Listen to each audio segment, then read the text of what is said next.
welcome to yet another lecture on brand positioning and repositioning. You may recollect that in the last lecture we have mentioned that this activity of brand positioning and repositioning is often considered as equivalent to the entire brand management activity or process, and often people say that brand management is nothing but doing the positioning exercise and repositioning exercise. If you are a brand manager, when you become a brand manager, you would perhaps realize that there is a large amount of truth in this statement, because most of the time you would be doing this exercise. In the previous class, we have shared some examples of brand repositioning exercise. Particularly, if you recollect, we shared the example of the Times of India, of Idea Cellular, and a wine brand called Dom Perignon. Today, I am going to share one more example, which is a rather comprehensive exercise that this brand had undertaken to reposition itself. I will take you through this process in a little detail, because a large number of you who are doing this course on brand management, you are perhaps doing your MBA, and after MBA you would be working in an organization. It is also possible that many of you are actually working in an organization right now, and this you may find useful, especially because a large number of companies today are in the service industry. Even if it is a product company, they are trying to convert that product into a service. You may here recall our discussion on productization of services and servitization of products. So, in this context, this example becomes particularly relevant to a large number of professionals and students who are going to pursue a career in brand management. Now, if you look at your screen, you will see that we are talking about a brand called AXA, AXA, AXA, which is into the insurance industry. Now, in India, we may know it as Bharti AXA, but today we are not talking about its Indian counterpart, we are talking about the European original company called AXA. Now, this is the year about 2001-2002 when a new CEO joined AXA, and he wanted AXA to become one of the largest insurance companies in the world. Now, this is a truth with all CEOs. All CEOs want their company to become big, and if possible to become the biggest, and this person was no exception. He wanted his brand AXA, he wanted his company AXA to become one of the largest insurance company in the world, and he took many initiatives in this direction so that his company can become bigger. But he was faced with some challenges. The first challenge that he encountered, or one of the challenges that he encountered, which made him see red, and that challenge was that every year they were adding 4 million customers. However, out of 4 million, 3 million were new customers. Now, these numbers may not be precise, but the point I am trying to make is that he realized that every year nearly 70% of the customers were new customers of the total customers. Now, if you understand insurance industry, you will know that if you buy an insurance product, you have to pay premium every year, and only if you pay your premium every year, if it is a ULIP or if it is a hybrid product, then you get returns later on. If you do not pay premium every year, then the insurance product becomes invalid, and therefore you do not get the benefit of insurance or even investment. So now when he looks at the data and he sees that out of 4 million customers that he is acquiring every year, 3 million customers are new customers, they are first time customers, which means what? Only 1 million customers, which is 25% of the total customers, are actually old customers, which means only a fraction of the total customers are continuing with the product. And if you do not continue with the product, especially in insurance industry, you do not get the revenue, because you have to pay a premium every year. So this was an alarm bell, and he wondered why this is happening, why old customers are not paying premium every year, why are they not renewing their life insurance plan that they have taken from AXA. Now he started to look deeper into it and try and understand what really is the problem, and this brought him to two basic ideas that the AXA was trying to communicate to the consumers.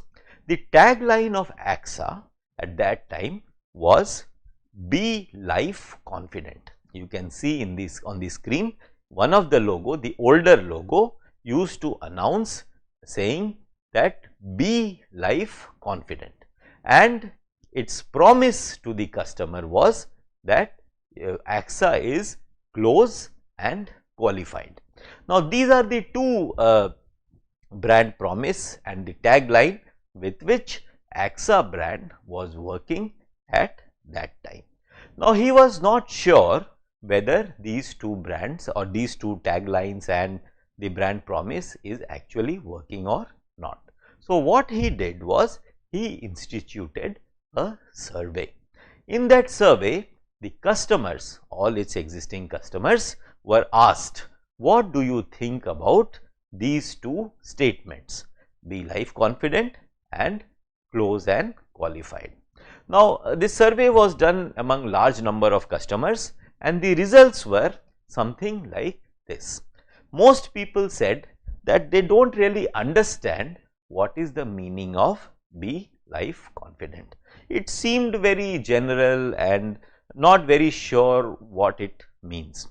And "Close and Qualified," what they said was that while it is true that when the customers, when the salesperson of AXA come to the customer and they try to sell the product, at that time they seem to be quite qualified, the way they are explaining the product and the way they are explaining the benefits that the customer will get over a long period of time.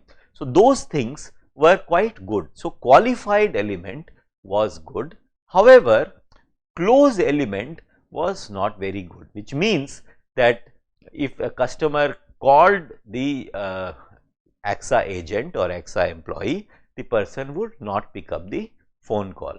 Even if they pick up the phone call, they would say, "I will call you back," and then they will never call back. So the professionalism, the attention that the customers expected from employees was something that they were not receiving. So what he did, the CEO at that time, he decided that perhaps these two phrases, statements, "Be Life Confident" and "Close and Qualified," are not working, and they are creating confusion in the minds of the consumer, and they do not really know what AXA is offering. They are also seeing a gap. The promise is close and qualified, whereas the actual delivery is neither close and only partially qualified. So he felt that there is a gap in the promise of the brand and actual delivery of the brand. There is also he realized that there is confusion in the minds of the consumer, because of which they are deciding to not continue with AXA brand. So, now what will he do? He decided that let us change these two statements, and for that what he did was he did a survey. This time the survey was done only among the employees and not among the customers. There are at that time there were 55,000 employees within AXA, and this survey was done among 55,000 employees, and they were expected to state what do they expect from the top management and what they think customers expect from them. So, all of them were asked to use words that will indicate what really they expect from top management and what they think customers expect from employees of AXA. And this way, when they analyzed the response of 55,000 employees, what they got was 21 words which indicated towards the expectations that the employees have from the top management and what employees think that the customers want from AXA employees. So, out of those 21 words, again a survey was done, and in that survey among the top management and others, they identified 3 words which was common or which was which appeared in highest frequency, greatest frequency, and those 3 words were chosen. Those 3 words were, as you can see in the slide, available, attentive and reliable. Now, the CEO thought that these 3 words addresses the problem created by the first 2 statements, which was be life confident and close and qualified. So, what he said was that employees expect from the top management the same thing that customers expect from employees of AXA, and that is something very simple, which is being available, being attentive and being reliable. What does it mean? It means that when someone makes a phone call, you must pick up the phone. When someone is speaking to you on phone or in person, you must be attentive and listen to them, and then when you present a solution, you should be reliable about it. Your solution should be reliable and you should get back if in case you are not able to present your solution immediately. So, being available, being attentive and being reliable is the direction in which the company should move. All the employees should be available, attentive and reliable. And he said, because he is the CEO and because he thinks that the expectation of employees from the top management is this, he said, I will have to walk the talk. So, I should be, the CEO himself should be always available, attentive and reliable. And then he instructed his top management to walk the talk.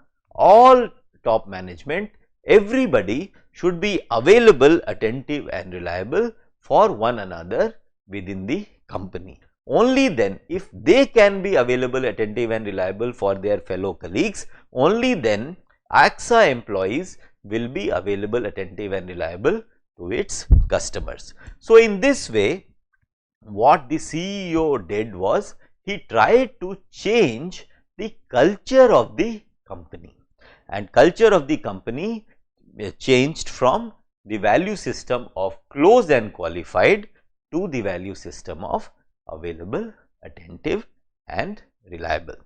This was a culture change, and because it was a culture change, it had to be driven from the top and it had to be imbibed by people who were working in the organization. So, this is what he aspired to do, and another aspect that he changed was redefining standards. So, he changed be life confident to redefining standards, and he said that we will create new benchmarks, we will redefine standards of insurance industry. And of course, he took many initiatives towards redefining standards, towards employees being available, attentive and reliable, which is beyond today's scope of the lecture. But it is sufficient for us to know that these are the initiatives taken by the CEO of AXA, so that the brand repositioning takes place. And if you see, this brand repositioning is happening inside the organization. It is not happening outside. It is not happening for the customers right now. It is happening only within. Only the insiders, the employees are participating in it. So once these things were finalized, then it was launched again only to the employees, and the CEO himself came onto the screen and he spoke directly to all the employees, and he said that now our tagline is redefining standards and our brand promise is available, attentive, reliable. Most employees were happy about the change, and most of them said that we will have to see whether the top management walks the talk. And they saw that there was actual change in the organization. People started being available, attentive and reliable. And this way AXA tried to reposition itself first within the organization and later outside the organization. This whole repositioning exercise happened in the year 2001, 2002, 2003, and results were seen in about 10 years time. By 2010, 2011, AXA was the largest insurance company in the world. So you can see that brand positioning and repositioning exercise is not an exercise that happens only in the minds of the brand manager. It does not happen only inside the marketing offices of a company. It happens inside the whole organization. It can affect the all the employees, it can affect their behavior, it can affect the culture of the organization, and if all that happens, it starts influencing results in the market. It starts impacting the customers. Customers start feeling the impact, starts feeling the change, and they start buying the product. And if once they buy the product and they feel that yes, the promise is being delivered, they continue buying. So earlier we saw that people will buy the plan, but they will not renew it. But that did not happen, and over a period of 10-12 years, they saw that AXA increased its customer base, AXA increased its revenue, and in about 10-12 years, it became world's largest insurance company. So this is one of the most successful repositioning exercises that we have seen. Now let us go back to some kind of theory in a brand repositioning exercise. Right now we are talking of brand repositioning and not brand positioning. This is something that we have to understand. Now any repositioning exercise, you can see the continuum here. On one end is low organizational impact, and on the other end high organizational impact. So if you do a repositioning exercise, you can choose that you are taking an initiative, you are making changes in the brand that will not have much of organizational impact, or you can do something which has high organizational impact. The example that we have just now seen in the case of AXA, they have not just done a brand repositioning, but they changed the culture of the organization completely, and therefore this exercise that AXA carried out was a high organizational impact one. However, we also often see that there are many brand repositioning exercises that are done at the campaign level, at the logo level, at the typeface level. So for example, Airtel, it will change its logo. So its logo was earlier red, white and black. then it became only red and white. Earlier it was square, now it has become round. So, these kind of brand repositioning exercises where you only change the logo, that will come under low organizational impact. The impact on the organization is not much. It is at the image level, it is at the communication level. The next level where there may be some impact, some or greater impact, is when you revise the identity itself, which means that you are changing the brochure, you are launching a new campaign, you are perhaps changing the tagline, which in this case AXA also did. You may remember the examples of Idea Cellular when they moved from a technology related positioning to social service related positioning. So, that is where this one will fall, this repositioning of identity revision, where content is getting revised or visuals are getting changed. So, this is the second level where there is some impact in the organization, but not much. And then the next level is internal and external repositioning. So, here you are doing this repositioning exercise not just at the cosmetic level, not just at the image level, but you are also repositioning it at the customer level. So, customer should feel the change in terms of delivery, and if the objective is to make the customer feel the change, you will have to make internal changes as well. So, when you do a repositioning exercise, you are doing both externally and internally, because unless the employees who are delivering a service, unless they change, the customer will not feel the change. Let me give you a simple example. Suppose you enter a Taj hotel.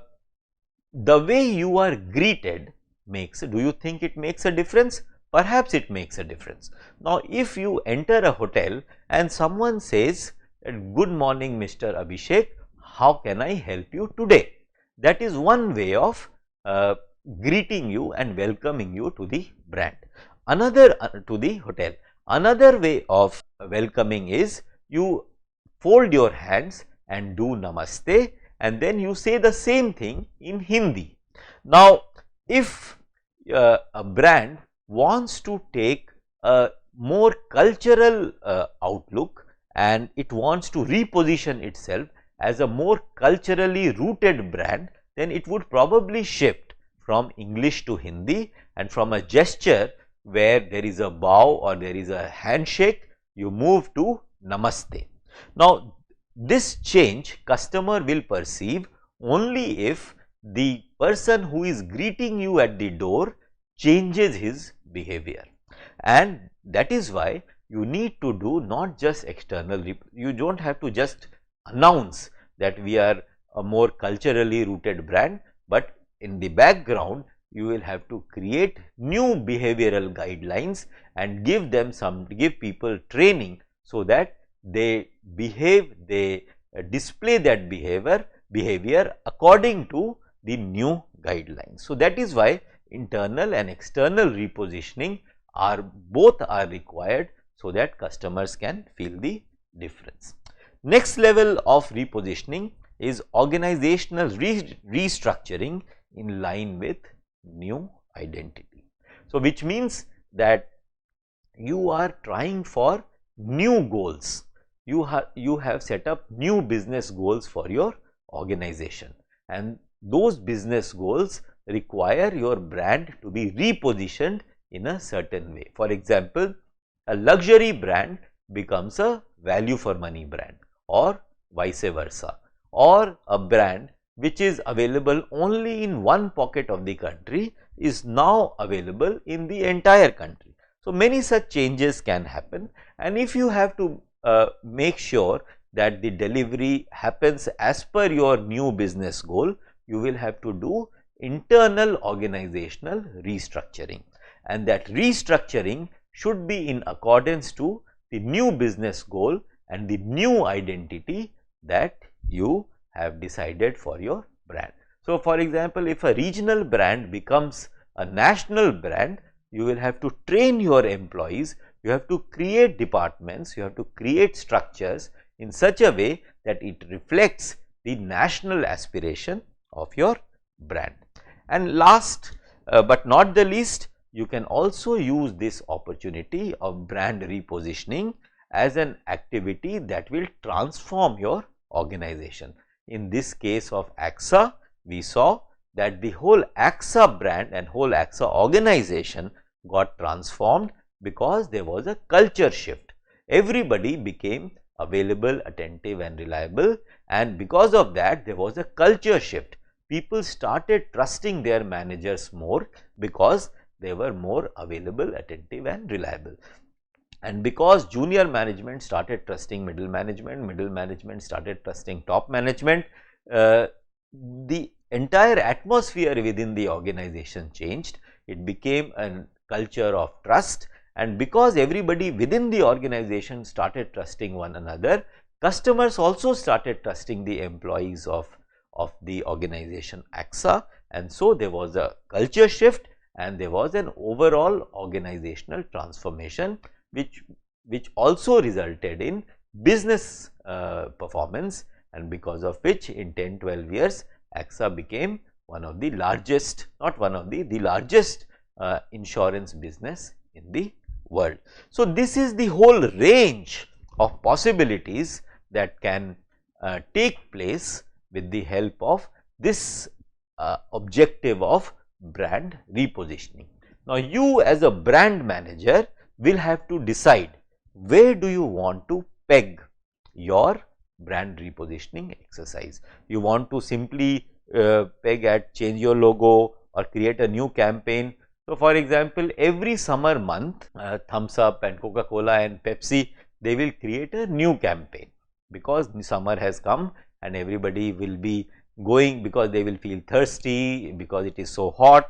So, they will be going to consume fizzy drinks, and should they choose Pepsi, should they choose Coca-Cola, to remain in the minds of the consumer, they will launch a new campaign, and that campaign will perhaps be at the level of content and visual. But will it change the internal structure of the organization? It may not, and it is not required also, because the objective of the brand repositioning or a new campaign is only to attract people to come to the store where they can pick up a bottle and consume. It may essentially not even be repositioning, it may just be a new campaign. So, as brand managers, we have to take a decision, a conscious decision as to where we are pegging our brand repositioning exercise. Are we actually doing repositioning, or we are just launching a new campaign? And if we are actually doing repositioning, to what extent we want to go so that we are able to deliver business results. Thank you very much. With this brand repositioning theory and with this example of AXA, we complete this section on brand positioning and repositioning. We will now take up a topic which is called brand manager system. How brand manager system has evolved with time in America, in Europe, and later on in the whole world. Thank you very much.